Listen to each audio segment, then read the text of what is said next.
Alright, so King was back in with another video. And today we're doing the updated version of the King boost back to near strategy dash playstyle. Because I've had the playstyle not the strategy, but anyways, yeah. So you can see from the powers down below, we have changed the way we're playing the strat a little bit. The original style was deactivated, which is the trick of it, with lightning and dual eco boosts, where the goal was basically just to farm as hard as possible. If they were going to rush you with an aggressive loadout aggressively, then you would sell all the farms, get the 4-2 spike factory up, refarm, send like camo ceramics if they BIE and deactivate, or send in stuff with deactivate to force defense, and then just win eventually. But yeah, we found a few small flaws with it. The first one was super balloon boost team tower stun. That you might not be able to get if you're a little bit slow.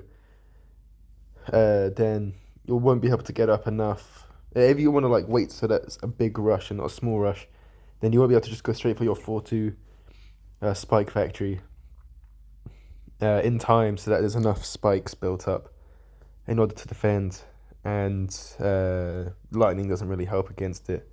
And if you just go straight for it really early, then it still might not defend if you're a tad slow. And they could just do a small rush, and then they can outfarm and win later on if they're good. So you see the farms were going that well in this game. You had to waste a lot of glue. And no. But we're still in a fine spot. He's not rushed us in yet. We're going to lots of glue that just to buy time.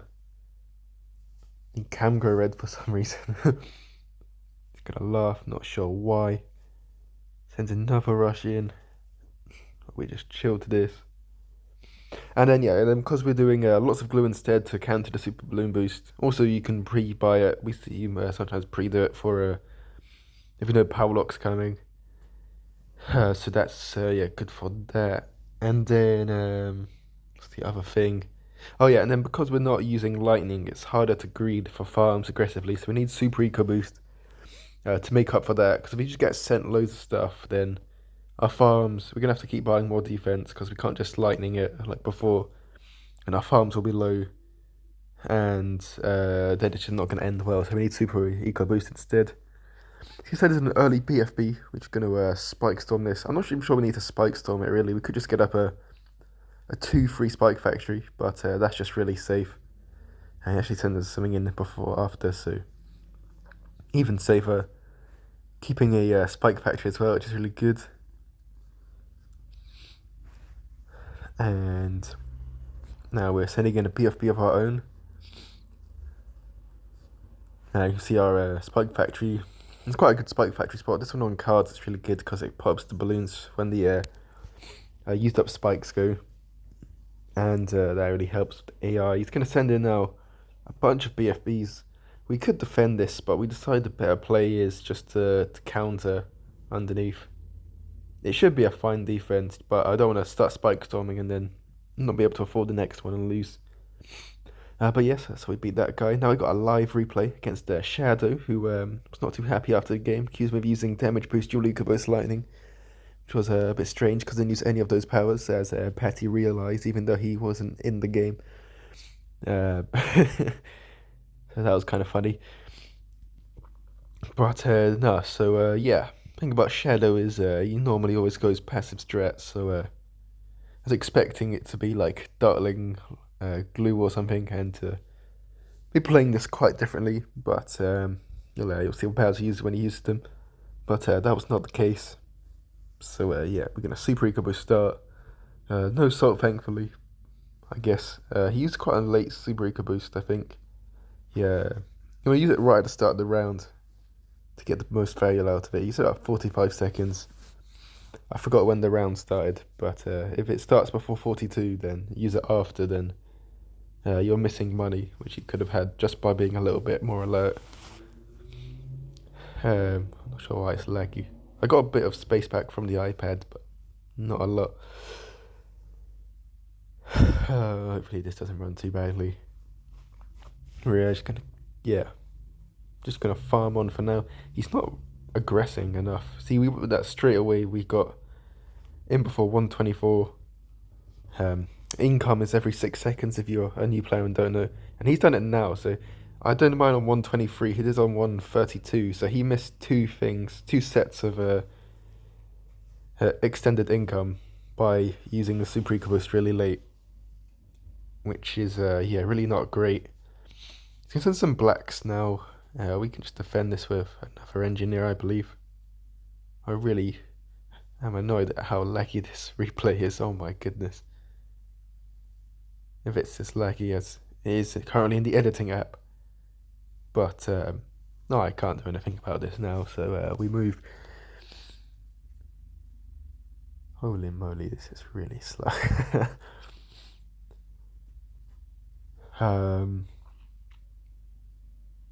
yeah, so he stopped sending us stuff. He's not really forced us a lot. With most aggressive strats, you really want to be on top forcing stuff. For most of them. A few strats are slightly different, including a new meta I found, but will be kept private. It might not be meta, it's not enough testing done in yet, but yeah, you'll see that one day. That day is not soon though. Oh my days, how slow is this replay? Oh my god. How laggy is this? The clock is moving normally, I think, but the balloons are... Oh, this is so annoying. Oh well, what can you do? It'd be funny if it's not actually lagging, it's just in the editing app. And you're just like, yo, what's going on? It's all good. Right, so anyway, so we get our trap up. We got 2 plantations, a spike factory down, and a 1-0 farm. We've seen the boomer, so now we know he's going aggressive. He's not slowing our farms down enough. We've managed to get up.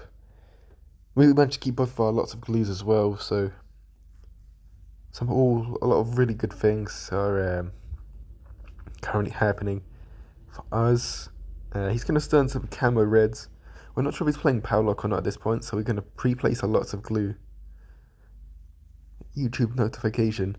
And then as soon as he rushes us again, we can just lots of glue this straight away. And that's going to end that entire rush there and give us more time to have for our farms just to collect bananas. And if he then re-rushes us, it's got to be camos again. That's quite expensive what he just sent in there. And now we just know we need to get 10k available. Then we can 4-2. And that'll be 2 big rushes, and we'll be able to save some farms via what we just did and be able to win the game from there. He's not re-rushed us just yet, which is a little strange. He's going to look and go for a BIA, sells everything, gets a bank, which is really, really strange. I don't know why you'd go for a bank. The bank is really not very good for an aggressive strat like this. I'm not a pro at how you properly use the bank, but this is not how you use the bank. You don't want to get a bank up and then rush, because I can just do what I do here. Lots of glue still down, get the 4-2. There's now enough time, plenty of time, to get enough spiked mines up. And even though we super balloon boosted in, it was too slow. We got our 4-2 up, we've kept farms. He's only got that bank up, which is not going to be making very much money. And I'm not sure why I decided to go for the trap, but we could have just kept farming on here. I guess if he tried to do some sort of rush of loads of pinks, I could have just gotten a trap up and eat them all. But it's a bit of a strange play. I could just go straight farms here. It's probably the better play just to go straight for farms here. We're now going to send him a little rush in. We got deactivate, so we can force a load of things against Dartling Boomer using our deactivate. Just good for slowing them down. It's very, very difficult to defend the BFP with Dartling Boomer, and it's even more difficult if they're getting hard drained. He goes for this nice little defender. He leaks a bunch of lives, but the defense works, so yeah, it's good for him. But he's also drained, so we're also in a very, very good spot here. We could have put some camo ceramics in, that probably would have killed him, but he's fine. We're still in an amazing spot here. We're able to defend anything he could send in us on round 20 with just a spike storm. We're just going for this trap again for no real reason. It's yeah, definitely a misplay going for the trap here, I think. We could just have way more money, right? We could just have another Republic up right now. Then we just then sell Spike Storm. All good. We see the BFB come in, so we're going to get ready for our Spike Storm. I think if it's just a BFB alone, you can just get up a 2-3 Spike Factory, and that will pop the BFB layer down a little bit of the Moab layer, and then your 40 Spike Factory will take care of it. But if there's much more sent in, it will then overpower the 40 Spike Factory, so never worth. We can just sell some Republics, Spike Storm, twice, 3 times. Sell that Team Tower Stone, it's not pushing, so it's fine. And very easily defend that. And now we can just counter, but he surrenders because he knows he's lost. And he was the number 1 ranked player, so yeah, good strat, that's how it works. And yeah, I don't have any other bit after this, so I hope you enjoyed this video. Subscribe if you like this kind of content, and yeah, have a nice day. See ya.